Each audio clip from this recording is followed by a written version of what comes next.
성도 여러분, 야고보서를 좀 오늘이나 이번 주 중에 야고보서를 좀 잘 읽어보십시오.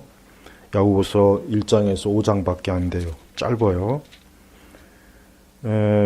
이 야고보서는 이미 초대교회 때 무슨 일이 있었냐면, 교회라고 하는 것은 똑같아요. 교회는 뭐 시대가 달라도 교회는 그 영적인 현상은 동일하게 나타납니다. 이 초대교회 때도 보면은 야고보서 2장 24절에 이런 말씀이 있습니다. 너희가 아는 대로 사람이 행함으로 의롭다 하심을 받고 믿음으로만은 아니다. 그래서 야고보서 2장 24절에 너희가 아는 대로 사람이 행함으로 의롭다 하심을 받고 믿음으로만은 아니다. 근데 잘못하면 이 말씀이 그러면은 우리가 구원을 받는 것이 그러면 믿음 플러스 행위가 들어가야 됩니까? 그런 의문이 금방 떠오른 거예요. 그렇게 알고 있으면은 그거는 이 야고보서를 오해한 것이고 잘못 이해한 것입니다. 야고보서가 말하는 얘기는 뭐냐면 이미 초대교회 때는 이런 일들이 있었던 거예요. 지금도 마찬가지지만 많은 사람들이 믿음으로 구원받는다는 그 말씀을 아주 철석같이 그들이 배우고 믿었는데 이미 벌써 초대교회 때 가만히 보니까 예수님 믿는 사람들이 그 예수님 믿는 그런 선한 열매가 없는 거예요. 그래서 이 야고보서가 그래서 쓰여진 겁니다. 우리는 로마서나 야고보서나 서로 대립되는 것이 아니라 로마서도 전반부에 보면은 많은 교리가 있고 그런 신학의 그 여러 중요한 것들이 있지만 중반 이후부터 넘어가면은 역시 바울도 이 야고보서와 같은 내용 말들을 쭉 늘어납니다. 그러니까 우리는 하나님 앞에서 우리가 어떠한 성도가 되어야 되느냐라고 했을 때 잘못하면 내가 교리를 알고 어떤 신조를 잘 알고 그것으로 만족하는 분들이 꽤 있는데 야고보서는 바로 그런 사람들 때문에 성령께서 계시를 쓴 거예요. 그래서 우리가 아는 바처럼 이 야고보서는 마치 꼭 겉으로 볼 때는 행위로 믿음에서 행위로 구원받는 것처럼 쓰여져 있지만 야고보 사도가 진짜 말하고 싶은 것은 여기 말씀에도 나와 있지만 너희가 믿음이 있느냐? 믿음이 있느냐? 그러면은 그 믿음의 열매를 보여라. 이런 내용이 결국은 오늘 우리 시대하고 똑같이 적용이 되는 것입니다. 그래서 우리는 이 신앙의 열매를 앞으로는 잘 중요하게 여겨야 돼요. 그렇지 않으면은 지금 이 야고보서가 말한 대로 잘못하면은 자기 자신이 믿음이 있다라고 하지만 실상은 뭐예요? 믿음이 없는 26절에 야고보서 2장 26절에 이런 말씀이 있습니다. 영이 없는 몸이 죽은 것 같이 행함이 없는 믿음도 죽은 것이다. 그러니까 죽은 믿음 때문에 이 야고보서가 쓰여진 거예요. 죽은 믿음 때문에.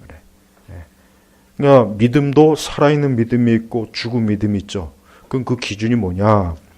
살아있는 믿음은 말 그대로 그의 믿음이 실제로 행함으로 열매로 이게 나타나지만 죽은 믿음은 그냥 믿음만 있는 거예요. 그냥 지식으로 배우긴 했지만 그게 실제로 전혀 열매가 맺히지 않으니까 그러니까 야고보 사도는 바로 그게 바로 믿음이 죽은 것이다. 죽은 믿음이다. 이게 죽은 믿음. 그러니까 있으나 마나 믿음이죠.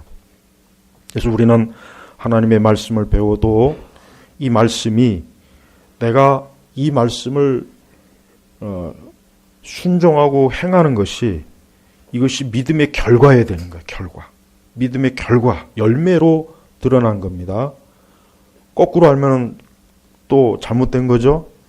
우리는 어떤 하나님의 말씀에 순종하고 믿음 그 열매로 구원받는 게 아니라 하나님을 믿었기 때문에 말씀을 믿었기 때문에 그 믿음으로 열매가 나타나니까 우리 믿음을 하나님께서 살아있는 믿음이다. 이렇게 하나님께서 인정해 주시는 거예요. 근데 그렇지 않은 믿음은 사실 죽은 믿음입니다. 그래서 우리는 내 믿음이, 나의 믿음이 죽은 믿음인지 살아있는 믿음인지를 잘 봐야 됩니다. 그래서 오늘 이 말씀의 본문에 보면은 너희 가운데 지혜롭고 청명한 자가 누구냐? 그는 선한 행실로 말미암아 지혜 온유함으로 자신의 행위를 보여라. 그러니까 초대교회 때도 이미 벌써 여러분 무화과 나무의 그 성경에 보면 무화과 나무의 그 이야기 알죠? 어느 날 예수님께서 혹시 무화과 나무 잎에 뭐 무화과가 달렸나 하고 이렇게 가봤는데 무화과가 없는 거예요. 그러니까 예수님께서 갑자기 화가 나갖고 예수님께서 배가 고플 땐 좀 화가 나신 것 같아요. 그 무화과 나무를 저주해 버렸어요. 근데 그 다음날 제자들이 그 옆을 지나가다가 참 무화과 나무 예수님이 저주했지. 가보니까 그 무화과 나무가 그만 말라 비틀어 죽은 거예요. 그러니까 예수님께서 왜 그 말씀이 왜 기록되겠습니까? 그건 단순히 무화과 나무에 뭐 저주했다. 그게 중요한 게 아니라 예수님께서 무화과 나무에 잎이 무성하니까 당연히 열매가 있겠지 하고 봤는데 열매가 없는 거예요. 무화과 나무에 무화과가 열리지 않으면 그게 뭐 하겠어요? 뭐 그 잎을 뭐 김장다워 먹겠어요. 그걸 무슨 뭐 깻잎처럼 뭐 절여 먹겠어요. 쓸모가 없는 거예요. 그러니까 예수님께서 쓸모가 없는 거예요. 이 쓸모도 없는 게 이게 왜 이렇게 잎만 무성하냐. 맞아요. 우리가 아무리 뭐 신조 배우고 교리 배우고 책 많이 읽고 지식이 많아도 열매가 없으면 소용없는 건데 그래서 야고보사도 오늘 정확하게 17절에 보니까 그러나 위에서 오는 지혜는 이게 이제 열매예요. 이게 열매란 말. 이제부터 첫째는 성결하고 거룩하라. 거룩해야 돼. 그러니까 성도는 믿음 있는 사람은 거룩해요.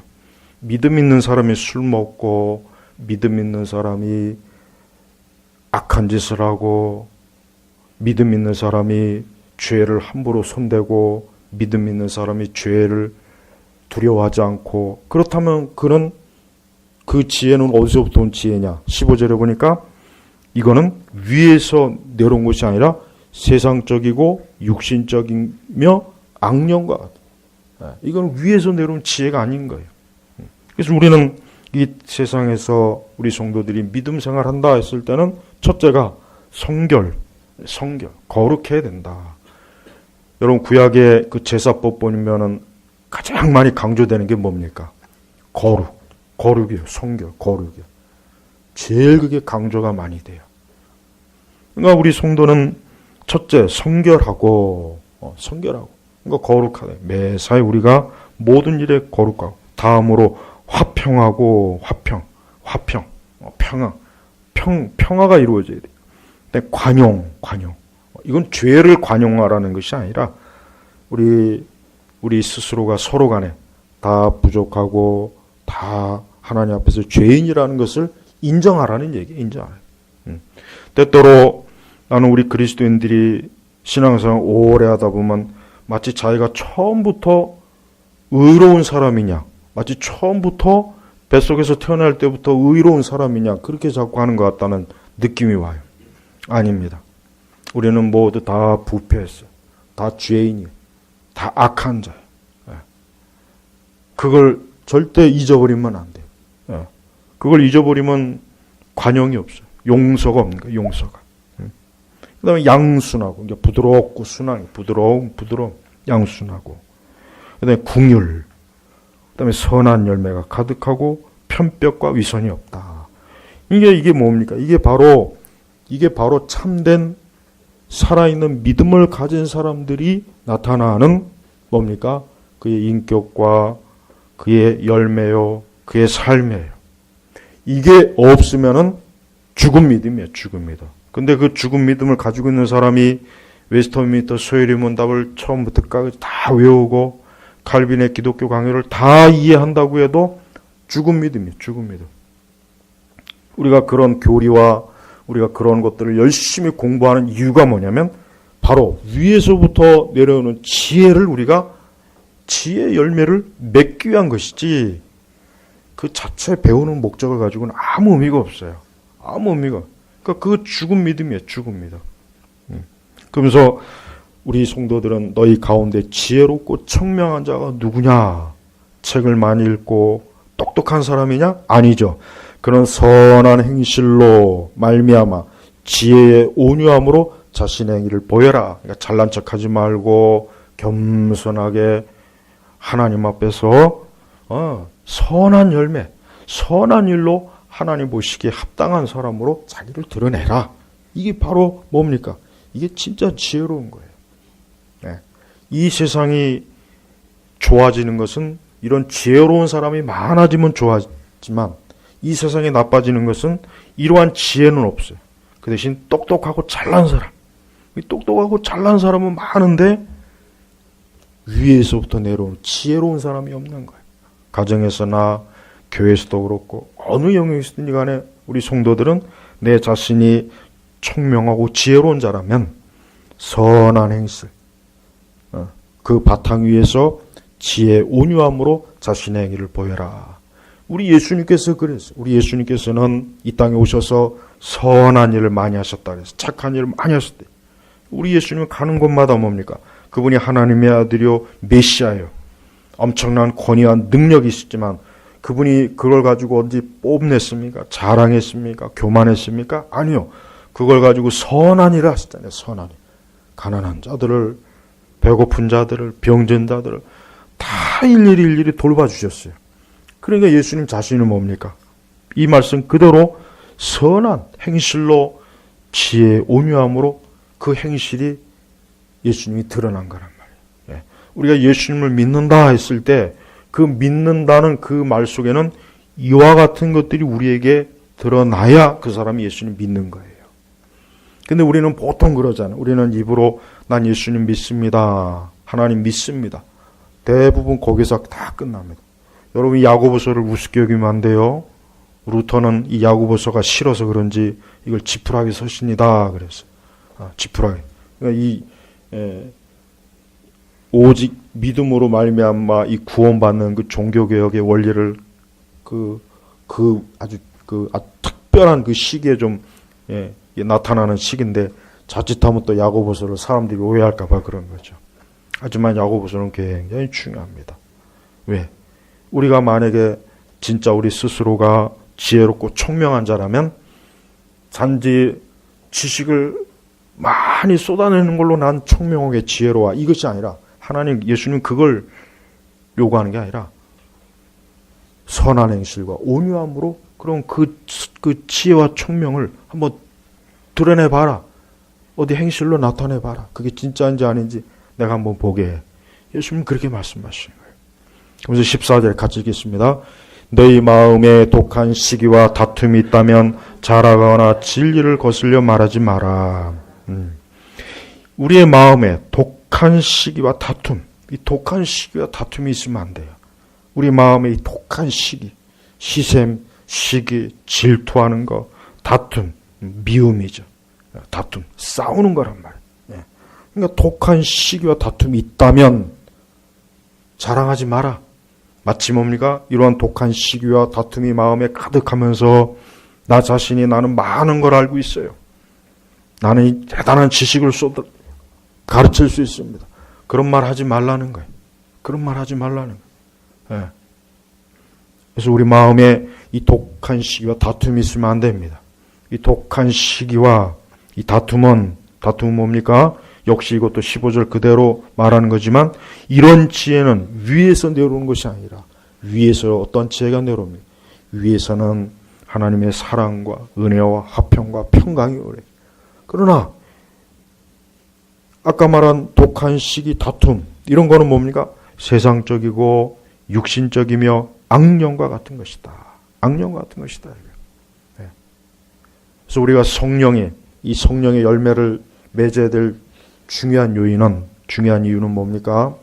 이 성령의 열매는 단순한 성령의 열매를 맺는 그 자체 의미를 두기보단 그 성령의 열매를 맺는 것으로 인하여서 그 사람이 정체가 드러나는 거예요. 그 사람의 정체가 드러난 겁니다. 그런데 위에서부터 내려오는 지혜가 아니라 이 세상적이고 육신적인 거기서부터 오는 겁니다. 거기서부터. 이 세상적이다. 육신적이다. 이건 뭐예요? 이거는 하나님의 성령의 역사가 없고 육적인 거예요. 육적. 육신의 정욕적이고 여기서 특히 악령과 같은 것이다.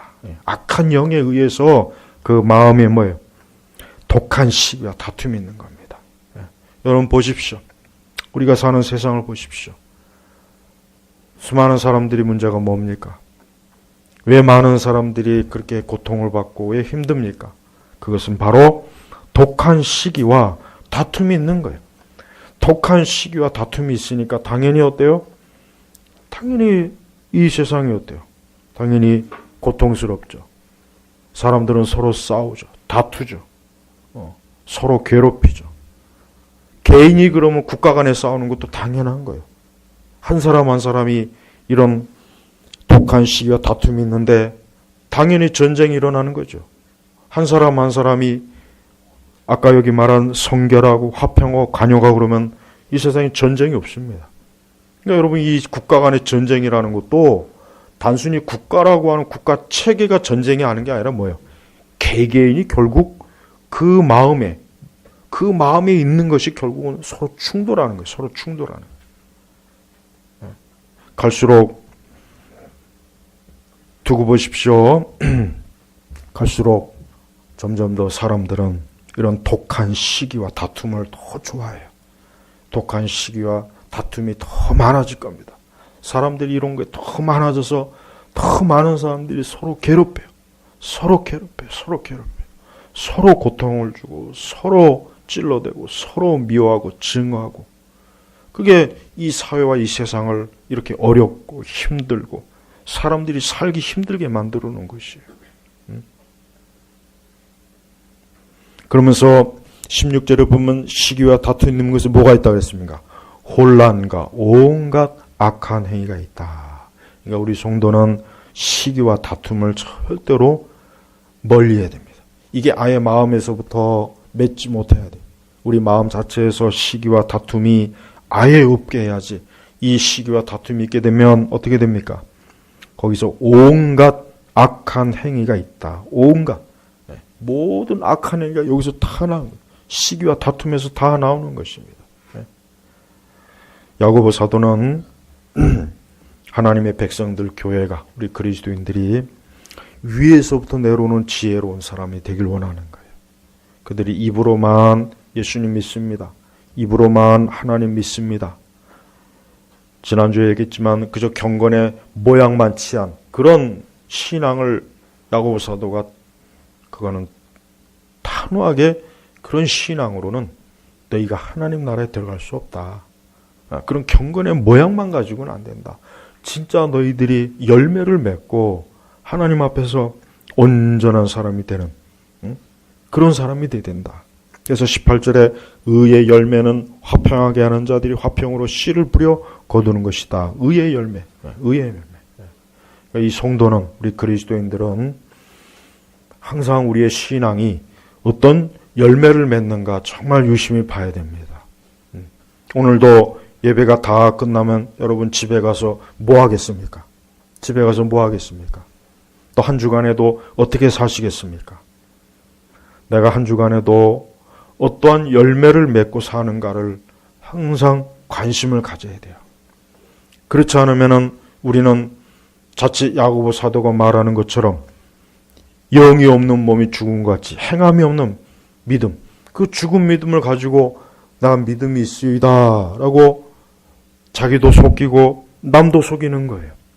근데 이거는 언제까지 속일 수 없어요. 왜? 시간이 지나면 드러나게 돼 있습니다.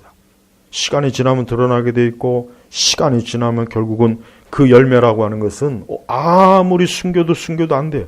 결국 열매는 드러나게 돼 있는 거예요. 열매는.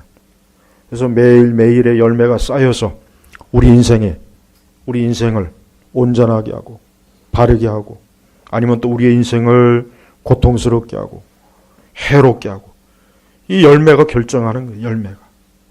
그래서 여러분 신앙생활이 절대로 그냥 하면 안 돼요. 우리 자신을 철저하게 돌아봐야 돼요. 나는 과연 지혜롭고 총명한 정말 위에서부터 하나님 주시는 열매를 지금 나오고 있는지, 내고 있는지, 아니면은 우리 마음에 이 독한 시기와 다툼이 가득하고 시기와 다툼이 있어서 혼란하고 온갖 악한 행위가 있는지를 우리 스스로가 이 열매를 깊이 봐야 됩니다. 열매가 없는 신앙은 신앙이 아니에요. 열매가 없는 신앙은 그 열매가 없는 것 그 자체가 벌써 이미 뭐예요? 정죄를 받는 거예요. 정죄를 받는 거예요. 너는 열매가 없구나. 너는 열매가 없구나. 너는 아무것도 맺지 못했구나. 마치 예수님이 그 무화과나 불을 이렇게 봤는데 무화과가 없어요. 그러니까 열매가 없는 거예요. 열매가. 무화과 나면 무화과가 달려 있어야지. 뭐 작던 크던. 근데 보니까 아무것도 없고 입만 무성하니까 예수님께서 아주 혹독하게 거기다 저주를 내려갖고 다음날 보니까 그게 말라 비틀어진 거예요. 그게 바로 뭡니까? 사람의 상태를 얘기한 거예요. 사람의 상태를 얘기한 거예요. 우리는 입만 무성할 수 있어요. 입이 무성한 건 어렵질 않아요. 입이 무성한 건 여러분 과수원의 그 과실수들 보십시오. 그 주기적으로 열매를 맺기 전에 뭘 쳐줍니까? 가지를 쳐줘요. 가지를 왜 쳐줍니까? 영양분을 가지가 다 먹으면 열매가 없잖아요. 열매가 작단 말이에요. 그러니까 가지를 쳐주는 거예요. 가지를 쳐줘야 그 땅에서 빨아들이는 영양분이 과일, 열매에 가죠. 그게 목적이잖아요. 열매를 맺히기 위한 게 목적이지 가지 키워갖고 그거 키워서 뭐 하겠어요? 그거 어디다 써요? 말려갖고 불태우는 데다 쓸 수는 있겠네. 하지만 그건 소용이 없는 거예요. 사실 이게 굉장히 쉬운 말이지만 하나도 어렵지는 않지만은 근데 의외로 열매가 없어요. 열매가 없어요. 우리가 알아야 됩니다. 이제 이맘때 되면은 이제 새해가 되면 가장 우리 성도들이 해야 될 게 뭔지 아십니까? 영적인 회개 장보를 작성해야 됩니다. 나는 과연 작년보다 더 성령의 열매를 더 맺었는가? 나는 과연 작년보다 오늘 이 말씀처럼 의의 열매, 이러한 열매를 더 맺었는가? 더 성결한가? 더 화평한가? 더 관용한가? 더 양순한가? 더 궁율과 선한 열매 가득하고 편법과 위선이 없는가? 나는 과연 작년보다 그 전에보다 해마다 우리 자신의 영적 회개 장보를 작성해야 돼요. 이거를 냉정하게 작성해야 됩니다. 그냥 대충 자기 좋은 식으로 자기가 자기 점수 높여봐야 소용이 없어요. 어차피 그것은 주님이 다 하시는 거니까. 다 한단 말이에요. 주님이 다 알아요. 속일 수가 없어요. 내가 장부를 속에 적어봐야 이미 저 하나님 나라에는 내 모든 것들이 다 이미 기록이 돼 있는데 그 속여봐야 뭐 하겠습니까? 올해는 작년보다 더 나아야 돼요. 뭐가 더 나아야 되지나? 선한 열매, 좋은 열매를 더 많이 맺으세요. 좋은 열매를 많이 맺으세요. 예. 결국 신앙은 열매를 맺기 위함이에요. 열매가 없다면은 신앙은 그냥 헛바퀴 도는 거예요. 계속 헛바퀴 도는 거예요. 소용이 없는 거예요. 그래서 우리는 우리 스스로가 얼마나 내가 더 나은 열매를 맺었는가. 오늘 말씀처럼 17절에 첫째는 성결, 그 다음 화평, 관용, 양순, 궁율, 선한 열매, 편벽과 위선이 없고 이런 열매를 나름 맺고 있는가? 이것이 더 많이 맺었는가? 내 자신의 인격과 삶 속에서 신앙에서 이와 같은 것들이 더 풍성하게 열매 맺어서 그리스도께서 보셨을 때 어때요? 풍성해야 돼요. 여러분 교회라고 하는 것은 영적으로 얘기하면 포도원입니다. 포도. 교회라고 하는 것은 포도원이에요. 포도. 그래서 교회는 이 포도원인데 이 포도원이면 당연히 어때요? 이 포도 열매가 풍성하게 맺혀야죠. 이 포도 그 줄기마다 그냥 포도가 막 열려가지고 그 과수원 주인이 기뻐해야 돼. 아, 올해는 이렇게 이 포도가 많이 열렸구나. 야, 올해는 수확을 많이 할 수 있겠다. 이 과수원 주인이 기뻐하는 겁니다. 그러나 한 해 농사를 져봤는데 이건 가지마다 포도가 없어요. 그리고 달린 거라고 해봐야 비틀어진 거 조그만 거 몇 개 달렸어요. 그럼 과수원 주인이 볼 때 이건 뭐예요? 아, 이거 헛농사했구나. 1년 내내 그렇게 했는데도 불구하고 이거 뭐 포도원에 아무것도 달린 게 없구나. 우리 주님께서는 교회를 볼 때도 그럽니다. 우리 개인이나 교회를 볼 때도 우리 주님께서도 우리 교회를 포도원으로 봐요. 작은 포도인든 큰 포도든지 간에 이 제너바 개혁교회라고 하는 이 포도원을 보고서 얼마나 열렸는가. 한 사람 한 사람이 가지예요, 가지. 한 사람 한 사람을 보는 거, 들춰보는 거예요. 얼마만큼 열매를 맺는가. 근데 열매가 없으면 어떻게 되겠습니까? 어떤 가지에는 열매가 많이 맺혔어요. 어떤 가지는 열매가 없어요. 잎만 무성해요. 그럴 때 우리 주님께서, 과수원 주인 되신 주님께서는 볼 때 얼마나 실망스럽겠어요. 열매가 없는 것은 그냥 다 잘라다가 불에 태워버려요. 불에 태워요. 열매가 있는 것들만 이 과수원에 남는 거예요. 올 한 해도 우리 각자가, 또 우리 교회는 이 포도원 농사를 져야 됩니다. 영적으로 주님의 포도원을 잘 가꿔야 돼요. 그래서 부지런히 말씀과 기도의 영양분을 줘야 돼요. 우리 성도 여러분도 올 한 해 부지런히 선한 열매를 맺기를 힘써야 됩니다. 주님이 기뻐하시는 이런 좋은 열매를 많이 맺으려고 해야 돼요. 그게 가장 중요한 거예요. 예. 자꾸 신앙을, 또 잘못된 신앙들이 또 자꾸 메마른 신앙들이 있어요. 그러니까 열매는 없는데 자꾸 머리만 똑똑해지는 거예요. 열매는 없는데 자꾸 뭘 어디서 배우고 들어서 자꾸 뭔가 아는 건 자꾸 있는데 열매는 그럴수록 더 없어요. 더 없어요. 그런 경우도 꽤 많이 있어요. 그런 영적 증상도 꽤 많이 있단 말이에요. 그런 분들은 배우는 걸 중요시키지 말고, 열매가 없으면 안 되겠구나. 열매가 없으면 무슨 소용이 있겠나. 우리 주님께서 나라고 하는 포도원을 볼 때 열매를 보시는데, 내가 열매가 없으면 어떻게 될까? 여러분이 열매를 그럼 맺으려면 어떻게 되겠습니까? 요한복음에 나와 있는 것이 그 포도를 잘 맺으려면 가지에 잘 달려 있어요. 주님에게 잘 달려 있어야 되는 겁니다. 오늘 이 말씀은 결국 우리가 예수 그리스도에게 철저하게 잘 달려 있으면은 어때요? 열매를 맺게 돼요. 위에서부터 주어지는 열매가 오는 거예요. 위에서 내려오는, 그 위에 누가 계십니까? 우리 주님이 계시죠. 예수님이 계시잖아요. 그러니까 우리가 항상 하늘을 바라보고 위를 바라보고 살아야 돼요. 늘 우리의 모든 것을 하나님께 맡기고 하늘을 우러러보고 주님을 바라보고 말씀을 보고 늘 기도하면은 열매가 맺힙니다. 열매가. 그러나 이 세상적인 육신적인 것은 말 그대로 이 땅이에요. 이 땅의 것. 이 땅의 것에 매여 있고 이 땅의 것에 마음이 가 있고 이 땅의 것에만 자신의 삶이 전적으로 거기 흐르면은 거기서 맺히는 거 뭡니까? 시기와 다툼인 거예요. 시기와 다툼. 거기다 그것뿐이겠습니까? 혼란과 악한 행위가 있다. 혼란과 악한 행위가 있어요. 그래서 한 해 동안 여러분 지혜롭고 총명한 자가 되고 싶으면은 위에서 내려오는 지혜를 주여 나에게 풍성하게 주옵소서. 위에서 내려오는 열매를 내 삶에 주시옵소서. 여러분 기독교는 사람을 좋은 면으로 풍성하게 하는 게 기독교입니다.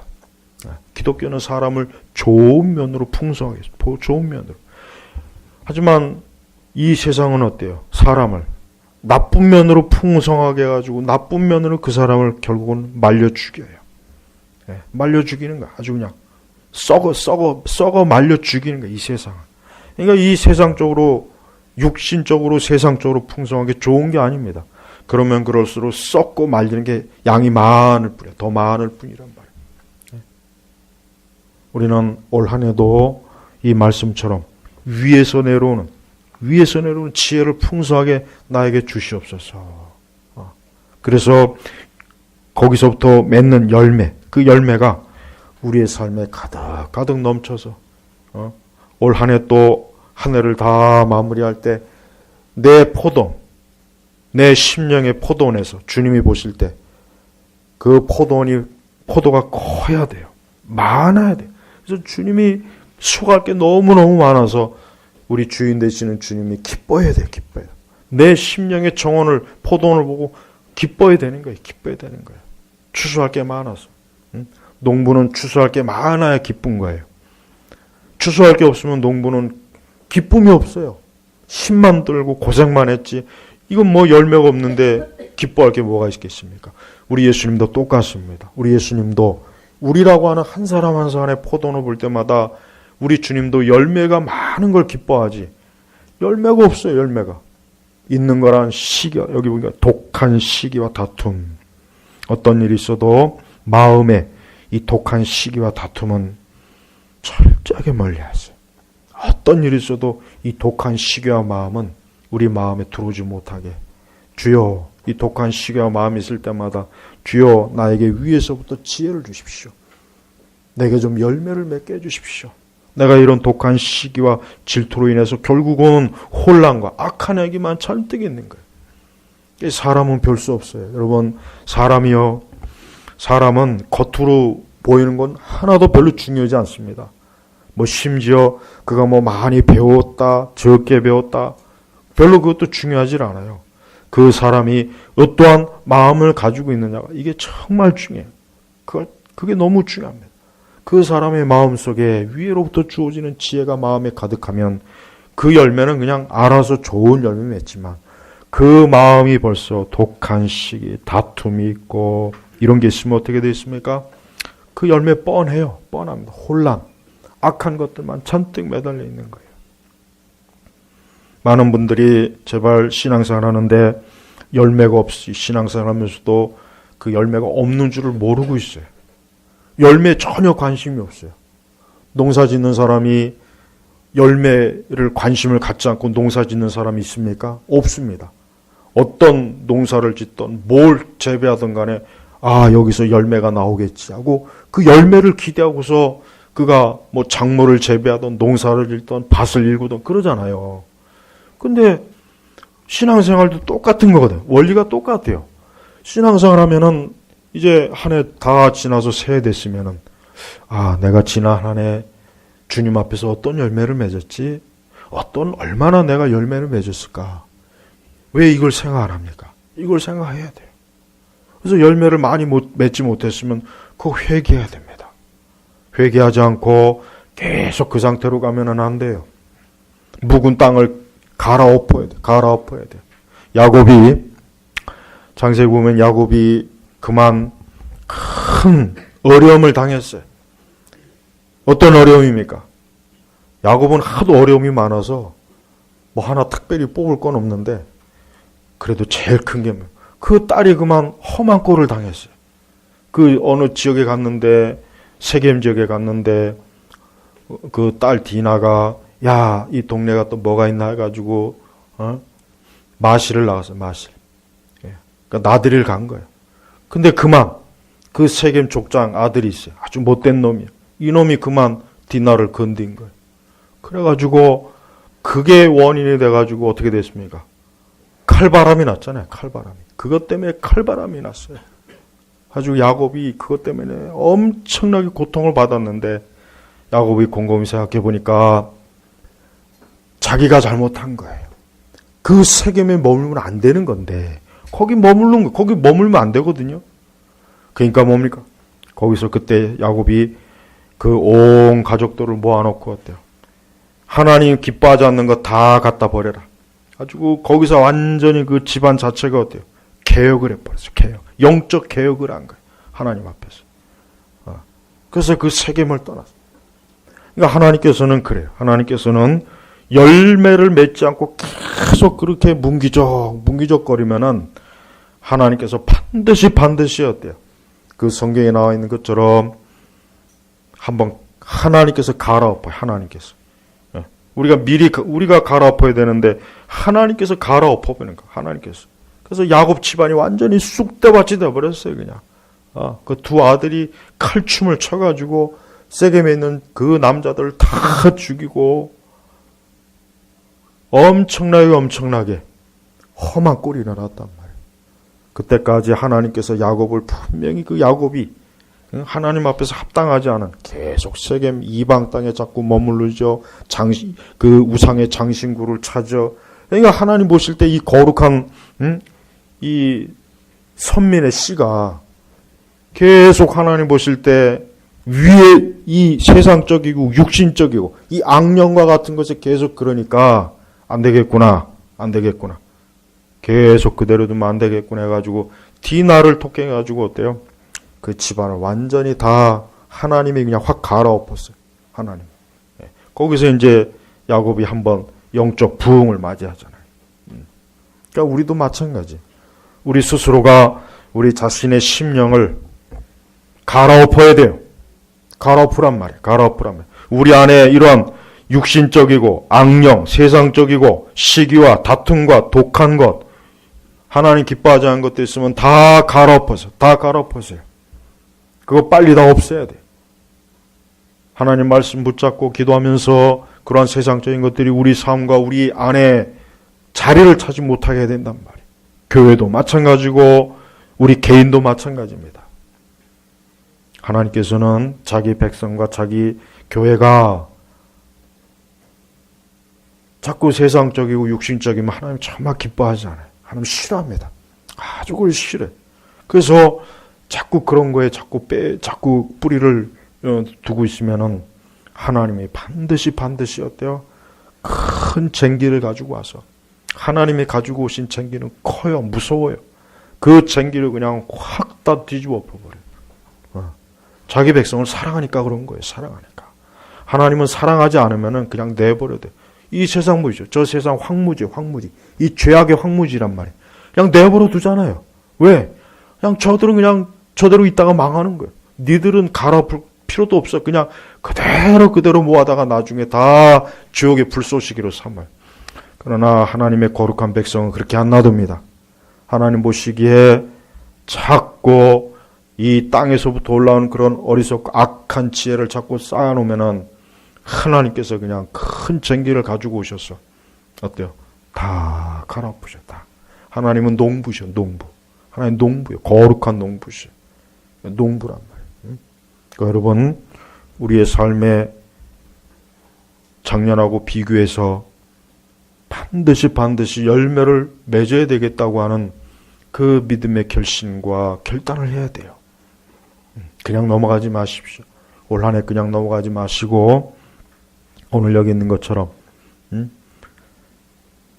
위에서 오는 지혜는 첫째 성결, 다음 화평, 관용, 양순, 궁율, 선한 열매. 선한 열매도 그냥 아니라 가득하고, 가득이라고 해서 가득하고 편벽과 미선이 없다. 이 얼마나, 하나님은 우리 성도들이 이와 같은 지혜로 하나님의 거룩한 포도원, 그 심령의 포도원의 열매를 맺길 원하는데, 근데 이거 보니까 아무것도 없어요. 오히려 있는 것이라고 하는 것은 그 마음에, 너희 마음에 독한 시기와 다툼이 이것만 있네. 이것만 있어요. 하나님 기뻐하겠습니까? 전혀 하나님 기뻐하실 일이 못 돼요. 우리 주님은 자기 백성들이 뭐 이래도 좋고 저래도 좋고 절대 주님은 그렇지 않습니다. 우리 예수님께서는 굉장히 성실한 농부이셔요. 성실한 농부이기 때문에 반드시 예수님은 자기의 그 농사의 토에 반드시 열매가 맺는 걸 하나님 원하셔요. 열매를 맺지 않으면 하나님 기뻐하지 않아요. 열매를 계속 맺지 않으면 하나님께서 그걸 다 걷어다가 그냥 불 가운데로 던져 넣으신단 말이에요. 여러분 열매를 맺으십시오. 올해 2020년도 이러한 열매가 없으면서 나는 하나님 믿습니다 하면 안 돼. 그거 죽은 믿음이야. 그건 아무리 해도 안 되는 거야. 신앙 고백을 잘 외운다고 해서 천국 가는 게 아닙니다.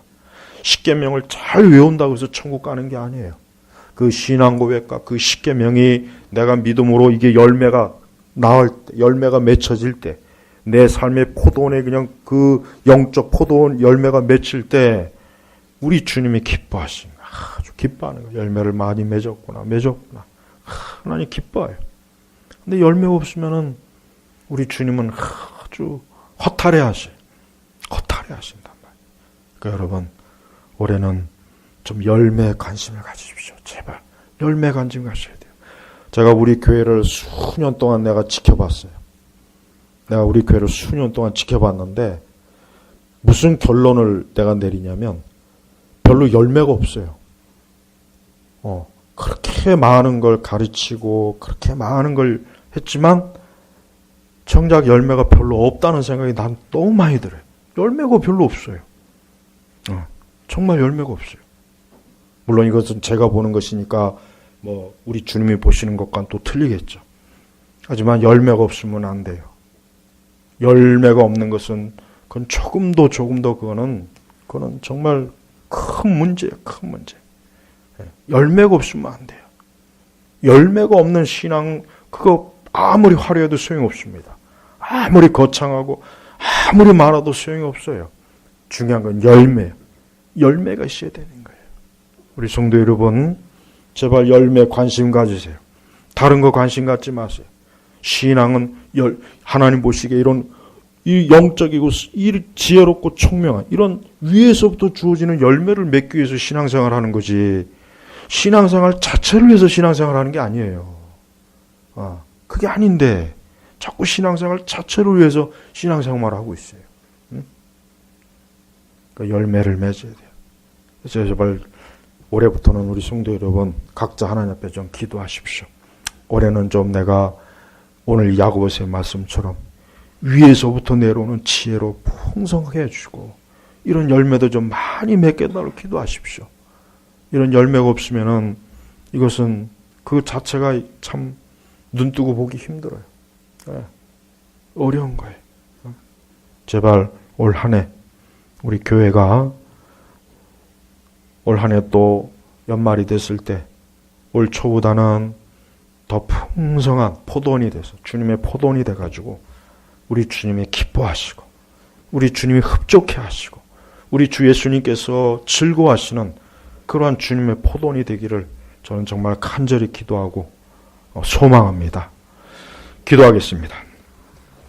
하나님 아버지 감사합니다. 우리 2020년도 우리 제네바 개옥교회가 주님의 거룩한 포도원으로서 많은 열매를 30배, 60배, 100배 열매를 맺게 하소서. 열매가 없는 것이 얼마나 비참한 것이고 열매가 없는 것이 얼마나 허무한 것인지를 깊이 자각해서 올해는 다 열매를 맺고 각자의 심령이 주님의 풍성한 포도원이 돼서 우리 주 예수님께서 흡족해하고 기뻐하고 즐거워하는 거룩한 포도원들이 다 되게 하옵소서. 예수님의 이름으로 기도 올렸습니다. 아멘.